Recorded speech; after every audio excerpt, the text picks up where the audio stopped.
نہ عقل ہے نہ شکل ہے۔ ہمارے قریب کے دیہات کا ایک واقعہ ہے۔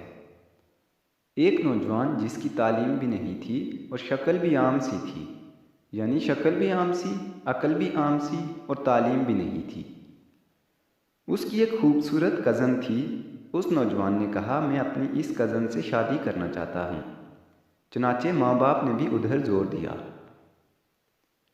لڑکی والوں نے لڑکی سے پوچھا تو لڑکی نے تو شروع میں ہاں کر دی۔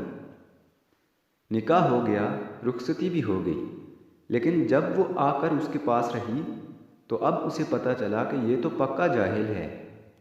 وہ سوچ میں پڑ گئی کہ نہ عقل ہے نہ شکل ہے، زندگی کیسے گزرے گی۔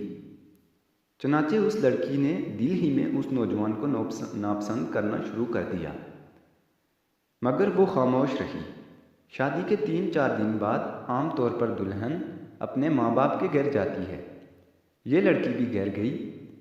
اس کے دل میں یہ بات تھی کہ اب میں دوبارہ اس گھر میں کبھی نہ آؤں گی، مگر اسے ماں باپ کے سامنے بات کرنے کی جرت نہیں ہو رہی تھی، کیونکہ ایک تو قریب کا رشتہ تھا اور دوسرا شروع میں ہاں بھی کر چکی تھی۔ 2-4 دن بعد خاوند لینے کے لیے آ گیا۔ ماں باپ نے کہا کہ بیٹی تیاری کرو، تمہارا میاں تمہیں لینے آیا ہے، جاؤ اس کے ساتھ۔ چنانچہ اس نے اپنا سامان باندھا اور اس کے ساتھ چل پڑی۔ انہیں ایک گاؤں سے دوسرے گاؤں جانا تھا۔ راستے میں اس نے خاوند سے کہا، مجھے پیاس لگی ہے۔ قریب ہی ایک کنواں تھا۔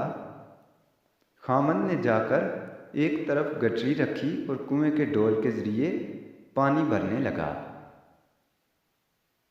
بیوی کے دل میں شیطان نے ایسی بات ڈال دی کہ اس نے پیچھے سے اپنے خاوند کو کنویں میں دھکا دے دیا۔ جب دھکا دیا تو خاوند کنویں میں جا گرا۔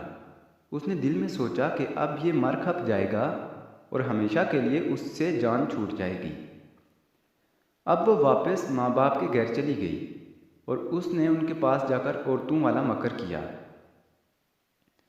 وہ روتی ہوئی گھر پہنچی۔ ماں باپ نے پوچھا کہ کیا ہوا ہے؟ خاوند مجھے بٹھا کر کہیں چلا گیا، میں اتنی دیر تک اس کا انتظار کرتی رہی۔ میں اکیلی تھی، مجھے ڈر لگنے لگا، کوئی غیر مرد آ جاتا تو میرا کیا ہوتا؟ مجھے جان کا بھی خطرہ تھا اور عزت کا بھی خطرہ تھا۔ وہ تو بڑا بے پرواہ سا آدمی ہے، اس لیے میں واپس آ گئی ہوں۔ یہ سن کر ماں باپ کو بھی بڑا غصہ آیا کہ اس نے ہماری بیٹی کو اس طرح لاوارث چھوڑ دیا اور خود کہیں چلا گیا۔ یہ ایسا بیوقوف انسان ہے۔ اب ادھر کی بات سنیں۔ جب خاوند پانی میں گرا تو جان بچانے کے لیے اس نے ہاتھ پاؤں مارے تو اس کا ہاتھ اس رسی پر پڑ گیا جس کے ساتھ ڈول بندھے ہوتے تھے۔ اس نے اس رسے کو مضبوطی سے پکڑ لیا اور ڈوبنے سے بچ گیا۔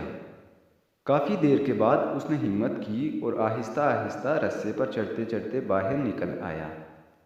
باہر نکل کر اس نے سوچا کہ میں کیا کروں؟ اس نے دل ہی دل میں کہا کہ مجھے توقع نہیں تھی کہ میری بیوی میرے ساتھ ایسا معاملہ کرے گی۔ کوئی بات نہیں، میں دوبارہ چلا جاتا ہوں۔ چنانچہ اب وہ دوبارہ سسرال کے گھر آیا۔ اتنے میں کپڑے بھی خشک ہو گئے تھے۔ جیسے ہی وہ سسرال کے گھر میں داخل ہوا تو لڑکی کے والدین نے اس کو بہت جلی کٹی سنائی۔ کہنے لگے، تو کیسا بے عقل انسان ہے کہ تو ہماری بیٹی کو اکیلے چھوڑ کر چلا گیا؟ تو بڑا بے پرواہ ہے، تجھے اس کا ذرا خیال نہیں۔ انہوں نے جو کچھ کہا اس نے خاموشی سے سنا اور آخر میں صرف اتنا کہا کہ ہاں مجھ سے غلطی ہو گئی ہے، بہرحال آپ اپنی بیٹی کو بھیج دیں، ہمیں گھر جانے میں دیر ہو رہی ہے۔ جب انہوں نے دیکھا کہ یہ بہت شرمندگی کا اظہار کر رہا ہے تو انہوں نے پھر بیٹی سے کہا، کوئی بات نہیں، اب تم چلی جاؤ۔ اب بیٹی تو چل پڑی، لیکن اس کے دل میں ایک بات بار بار آنے لگی کہ اگرچہ یہ ان پڑھ تھا، اگرچہ یہ بے عقل تھا، شکل اچھی نہیں تھی، مگر اس نے میرے ماں باپ کے سامنے میرا عیب تو چھپایا ہے۔ اس کا دل بڑا ہے۔